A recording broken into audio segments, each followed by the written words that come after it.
আমি একজন হিন্দু, গোঁড়া হিন্দু। এই ইজতেমা থেকে মাটি নিচে একটু দর্শনের জন্য এটা একটা মনে করি পবিত্র জায়গা। মুসলিম ছেলেটার কাঁধে উঠে এসেছি আমি। এই দেশ তো ছিল রে ভাই এককালে মুসলিম, তাহলে তখন কি সব হিন্দু নিধন হয়ে গেছে? এবং মুসলিমের ছেলে গাড়ি ভাড়া করে ও বাইকে তেল ভরে আমার এই জায়গা, আমার খুব আগ্রহ ছিল আসা। ওই মুসলিম ছেলেটার কাঁধে উঠে আমি এসেছি। 90 কিলোমিটার বেগে গাড়ি চলেছে, আমি ঠিক নাতি নাতনি যেরকম দাদুর কাঁধে উঠে আছে, আমার নাতির ঠিক আমি বাইকে এইভাবে এসেছি। এই বিশ্ব ইজতেমার একটা পবিত্র জায়গা বলে আমি এখান থেকে এক টুকরো মাটি আমার পকেটের ভেতর নিয়েছি। আমি তো বিরাট খুশি। ধর্মীয় মুসলিমদের একটা ইজতেমা হচ্ছে, এখানে কি জন্য এলেন এখানে? আমি বলছি, আমি একজন হিন্দু, গোঁড়া হিন্দু।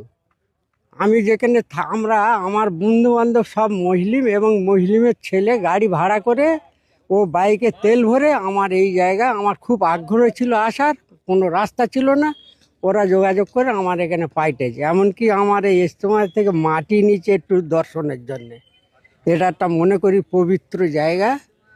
এই আমি আসছি যুগদিয়া হান্নানিয়া মাদ্রাসার গ্রাম থেকে। আচ্ছা, একদিকে আমরা দেখতে পাচ্ছি এই যে ভারতে হিন্দু মুসলিম একটি বিবাদের পরিবেশ সৃষ্টি হচ্ছে।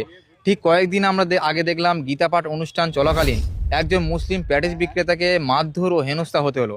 সেই জায়গায় দাঁড়িয়ে আপনার কি মনে হচ্ছে, হিন্দু মুসলিম কি বিভেদ আছে নাকি এরা একসঙ্গে আছে? আমরা মনে করি কিছু আমরা তো বয়স হয়েছে, তবু দেখি ভারতবর্ষ পরিচালনা